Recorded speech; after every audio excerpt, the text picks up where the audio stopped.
Olá pessoal, como vocês estão? Eu espero que bem.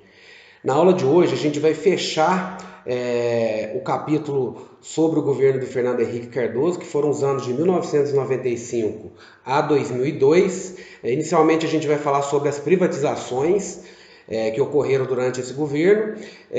Após a gente vai falar um pouco sobre os três momentos principais da década de 90, né? Vamos dividir a década em três momentos econômicos diferentes, né, e caracterizá-los. E por fim, a gente vai tirar algumas conclusões sobre esta era, ok? Vamos lá, pessoal? As privatizações. Uma das grandes características, né, do governo FHC foi a questão das privatizações, né? Então, teve-se a venda de empresas que prestam serviços públicos, né, a venda para o setor privado, né, com destaque muito grande no setor de telecomunicações e também no setor de energia. Né? Se a gente pensar num governo FHC que foi marcado principalmente pelo déficit primário de contas públicas, né, que é a questão do aumento da dívida, e por também déficits enormes em contas correntes. E isso mostra para a gente que a privatização era vista naquele momento como algo essencial, né? Era um dinheiro que ia entrar para poder lidar com esses problemas, né? Tanto no déficit primário das contas públicas que gera a dívida externa, quanto também os déficits de conta corrente. Então, a privatização ela podia permitir que elevados déficits públicos do período não pressionassem ainda mais a dívida pública e também podia garantir um financiamento forte, né, para a questão do desequilíbrio na conta corrente. Né? Então, ela podia vir para cobrir, para pagar esses dois fogos aí que tinham nesse momento. Né? Por isso, a privatização ela funcionava como uma espécie de ponte. Né? Enquanto a questão do desequilíbrio fiscal e externo continuava. Né? Mesmo o governo alegando na época que isso era temporário, que o Brasil estava nesse desequilíbrio aí das contas, né? Desequilíbrio fiscal temporariamente, né? Aquilo ia se mantendo cada vez mais. A gente pode avaliar todo esse processo de privatizações que houve, pessoal, através de uma análise ambivalente, né, que a gente fala, que são análises opostas. A gente pode ver pelos dois lados. Né? Por um lado, de coisa positiva, de consequência positiva, o que a gente pode falar? Primeira questão da dívida pública, né? Entrou dinheiro, né, com as privatizações, então a dívida pública poderia ter sido muito maior do que já foi, e já foi muito alta. Né? As empresas também ficaram em melhor situação, né? Porque elas foram privatizadas, alguns setores que favoreciam o mercado privado gerir. Isso, lembrando que pode não acontecer em outros setores, né, pessoal? Depende do caráter do serviço. No caso, as principais empresas, né, principalmente o setor de energia e de telecomunicações também, foram analisadas como tendo um desempenho interessante depois da privatização, né? Melhor do que antes. Então, foi mais uma questão positiva. No caso das telecomunicações, por exemplo, né, a gente teve alguns benefícios sociais alcançados, ou seja, antes das privatizações no setor de telecomunicações, pouca gente tinha acesso a telefone. Né? Telefone, inclusive, era um patrimônio. Né? Então, começou a se popularizar, né, o acesso à comunicação, não só o telefone, mas a comunicação, a internet depois, após a privatização nesse setor. No caso dos estados, a venda das empresas em situação financeira mais crítica melhorou substancialmente o resultado fiscal das empresas estaduais. Então, também, nos estados isso aconteceu. Né? A questão de melhorar o resultado fiscal, né, das empresas estaduais. E como lado negativo, a gente pode dizer o quê? A gente pode dizer, né, que os resultados ficaram muito abaixo de tudo que foi planejado e informado pelo governo antes das privatizações. Isso aconteceu também no governo Collor. Né? A gente viu, eles anunciaram um volume muito grande de privatizações e no final das contas entregou muito pouco. Isso também ocorreu aqui no FHC. A questão também da falta de investimentos públicos em áreas sociais, esse ponto eu acho bem importante, né, porque você tinha um governo que estava privatizando empresas públicas, mas não estava revertendo o dinheiro para a área social, para políticas públicas de saúde, segurança do trabalho, de assistência social, de educação, né? Os pobres continuavam do mesmo jeito, né? Se privatizavam empresas, né? Se pagava dívida pública, né? Equilibrava as contas do governo, mas você não tinha preocupação social decente nessa época. Houve também sérios problemas regulatórios no setor elétrico. Então, o setor elétrico também sofreu alguns problemas, né? Inclusive a crise energética de 2001, que foi avaliado também como um reflexo, né? Uma consequência negativa desse período. E aí a gente passa a dividir a década de 90, que para muitos historiadores é conhecido como a década de transformações, né, em três estágios, três momentos, né, e tentar caracterizar isso de uma forma geral. O primeiro momento é de 1991 até 1994. Durante esse período, os temas da privatização e da abertura comercial, né, que foram as principais ações que ocorreram na economia durante esse período, provocou um verdadeiro choque na economia.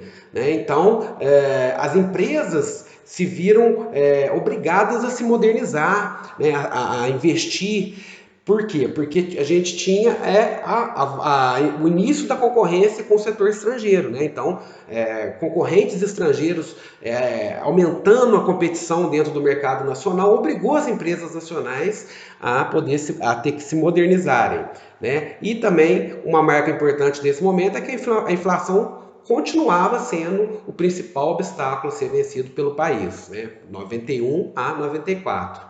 E aí o segundo momento, a gente fala em 1995 a 1998, né, que foi o primeiro governo do FHC.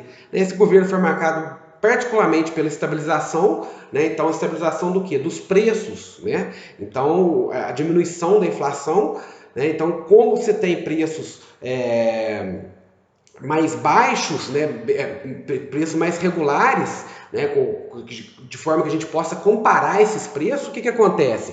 Imperou a soberania do consumidor, né, porque antes da estabilização a gente tinha o que a gente pode chamar da soberania do mercado, né, os proprietários eles colocavam preços, né, e controlavam os preços, né, de uma forma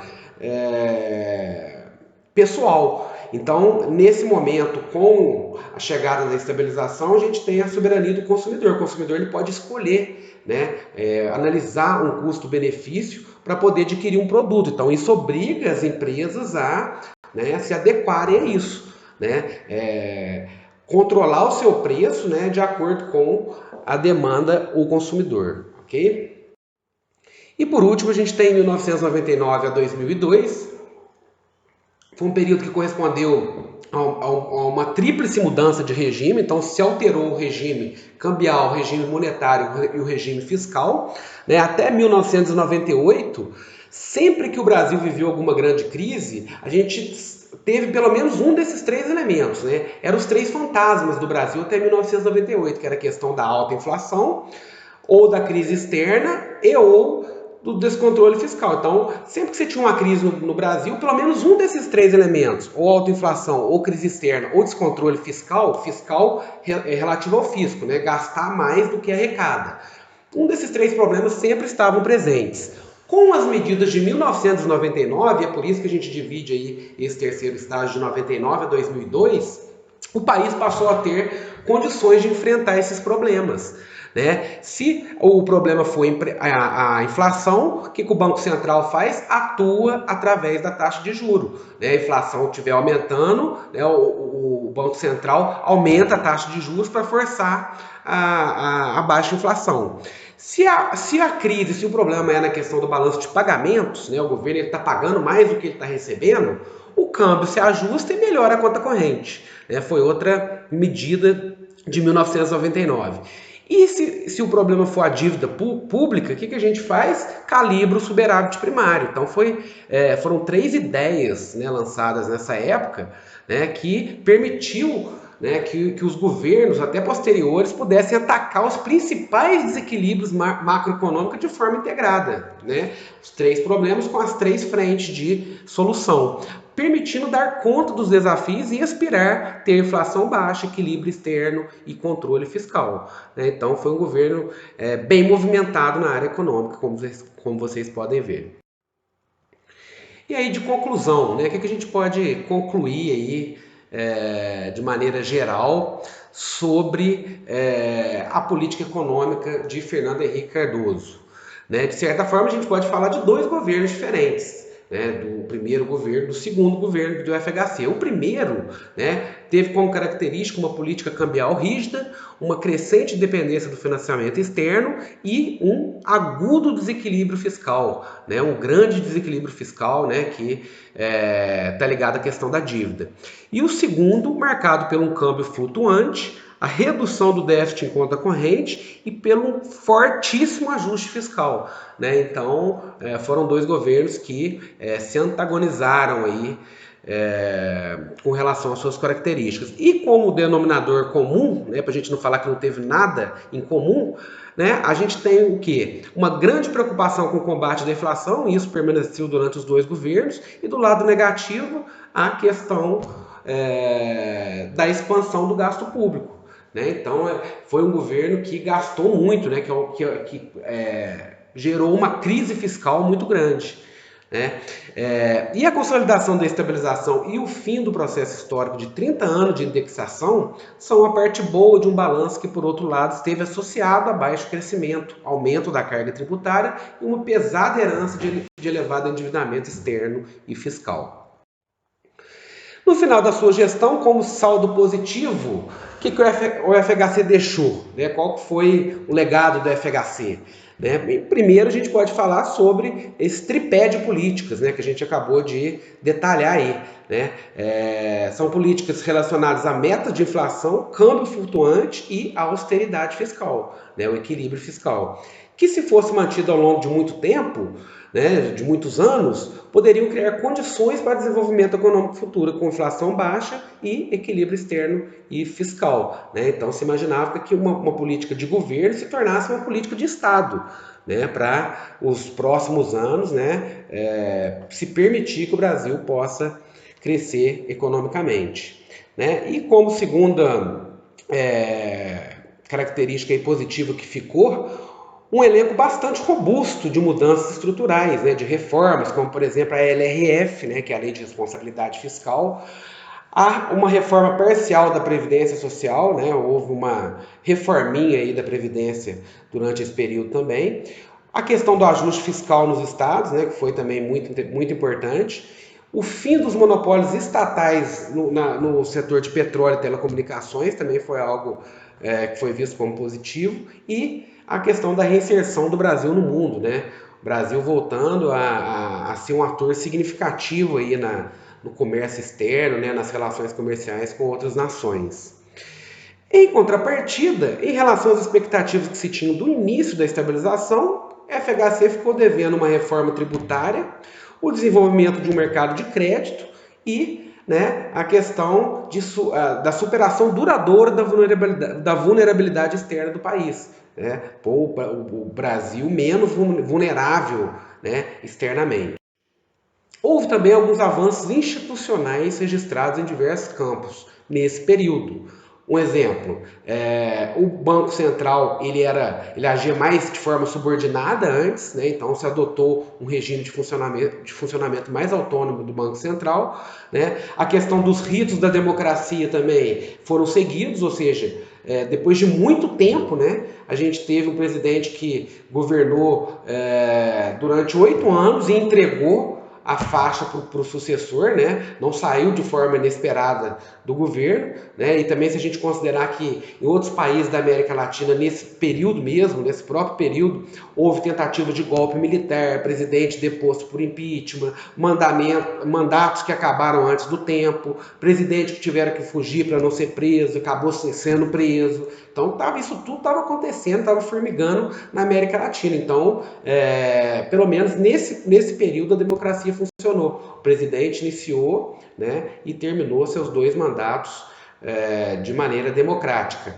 Né? E isso, se a gente for pensar também na história do Brasil, a gente teve, depois de 1945, Getúlio Vargas, que suicidou e enfiou uma bala no coração, não terminou seu mandato. Jânio Quadros renunciou logo depois de ter sido eleito, anunciando, alegando forças ocultas, né?